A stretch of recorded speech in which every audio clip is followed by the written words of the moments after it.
CUET PG 2025 के counselling की प्रक्रिया जो है शुरू होने वाला है और आप सभी के स्कोर कार्ड्स जो है रिलीज कर दिए गए हैं। तो मीनवाइल कैंडिडेट्स के मन में एक सवाल सबसे ज्यादा है कि सर डॉक्यूमेंट्स कौन कौन से रिक्वायर्ड होगी। हम जब भी किसी भी डिफरेंट यूनिवर्सिटीज का अगर काउंसलिंग एमएससी एग्रीकल्चर या एलाइड कोर्सेज के लिए करते हैं तो कौन कौन से डॉक्यूमेंट हमारे पास होना चाहिए। इसी वीडियो में हम लोग एक एक डॉक्यूमेंट के बारे में बता रहे हैं कि क्या क्या मार्कशीट, सर्टिफिकेट्स और आपको एडिशनल किन किन डॉक्यूमेंट्स के साथ अपने आप को तैयार रखना है कि जैसे ही यूनिवर्सिटीज की रजिस्ट्रेशन की प्रक्रिया शुरू होगी आप तुरंत जो है इन डॉक्यूमेंट्स को अपलोड करके अपने आप को रजिस्टर कर पाएंगे और उसके बाद डिफरेंट यूनिवर्सिटीज के एडमिशन प्रोसेस में पार्टिसिपेट कर पाएंगे। तो विगत 8 सालों में हजारों बच्चों को यूनिवर्सिटी एंट्रेंस एग्जामिनेशन में गाइड करके देश के टॉप रेप्यूटेड यूनिवर्सिटीज जैसे बीएचयू, डीयू, जेएनयू, एयू जैसे प्रतिष्ठित संस्थान में हमारे स्टूडेंट्स अध्ययन रहते हैं और आप भी चाहते हैं उन बच्चों की तरह बेहतर यूनिवर्सिटी में अपने मन चाहे कोर्स को परस्यू करना, तो ये वीडियो आप सभी के लिए काफी इंपॉर्टेंट है क्योंकि इन डॉक्यूमेंट्स को अगर आपके पास नहीं है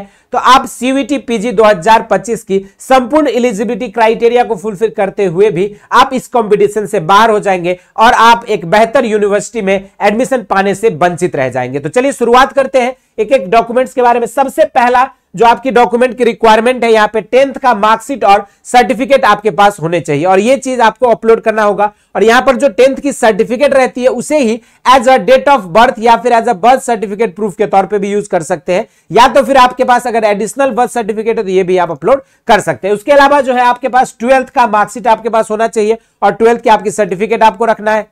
साथ में आपका यूजी का मार्कशीट भी आपका होना जरूरी है। ऑल सेमेस्टर का मार्कशीट जरूरी, ये नहीं कि सिर्फ फर्स्ट और सेकंड सेमेस्टर। आपका अगर यूजी जैसे 4 ईयर का है तो आपके पास 8 सेमेस्टर का मार्कशीट आपके पास होना चाहिए, या तो ये 8 सेमेस्टर का एक ट्रांसक्रिप्ट के फॉर्म में हो सकता है या फिर 8 सेमेस्टर के आपके पास इंडिविजुअल मार्कशीट हो सकते हैं। तो ये दोनों ही फॉर्म्स में एक्सेप्टेबल रहेगा। इसके अलावा बर्थ सर्टिफिकेट और माइग्रेशन या ट्रांसफर सर्टिफिकेट, यदि आप जिस भी यूनिवर्सिटी से आपने लास्ट अपना अंडर ग्रेजुएट कोर्स को परस्यू किया है उस यूनिवर्सिटी से पार्टिकुलर जो है आपको यहाँ पे माइग्रेशन सर्टिफिकेट मिला होगा या फिर ट्रांसफर सर्टिफिकेट, ये भी आपके पास होना अनिवार्य है। इनके अलावा जो है अदर रिलेवेंट डॉक्यूमेंट्स जैसे कास्ट सर्टिफिकेट, यदि आप किसी ओबीसी, एससी, एसटी से बिलोंग करते हैं तो आपके पास कास्ट सर्टिफिकेट होना जरूरी है जो कि सेंट्रल गवर्नमेंट के फॉर्मेट में होना चाहिए। इसके अलावा जो है इनकम सर्टिफिकेट आपके पास होना चाहिए। यदि आप ईडब्ल्यूएस कैटेगरी से अगर आप अवेल करना चाहते हो तो आपके पास ये डॉक्यूमेंट्स भी होना चाहिए। इन सारे चीजों के साथ आप जो है अपने स्कोर कार्ड को भी संभाल कर रखेंगे और इसी के थ्रू ये सारे डॉक्यूमेंट्स को अपलोड करके आपकी डिफरेंट यूनिवर्सिटीज की